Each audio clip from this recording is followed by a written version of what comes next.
Hisense refrigerator troubleshooting guide, most common errors. So the first is the fridge not cooling properly. Some of the causes are dirty condenser coils, blocked air vents, a faulty thermostat. A fix for this would be to clean the coils at the back, don't overfill the fridge, and set the temperature to 3 to 5 degrees.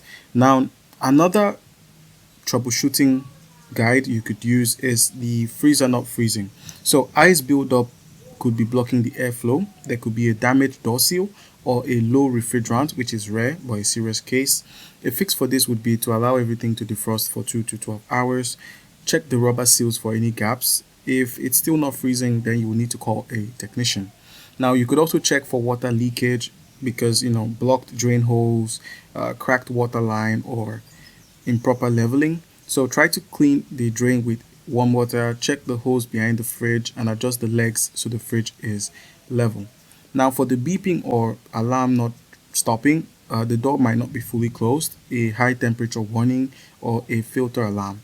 Now to fix this, close the door firmly, let the fridge cool down, and reset the filter alarm as shown earlier.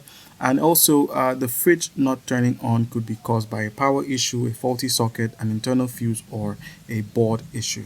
So a fix would be trying with another socket, checking the power cable. If it's dead, you would need to repair your fridge.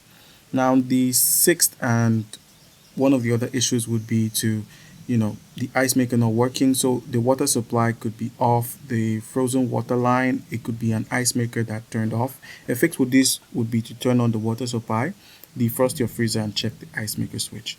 Now loud noise or vibrations, these could be caused by uneven surfaces, loose parts, fan hitting your ice. So just simply remove food from your fridge, tighten the screws, and defrost if needed. Alright guys,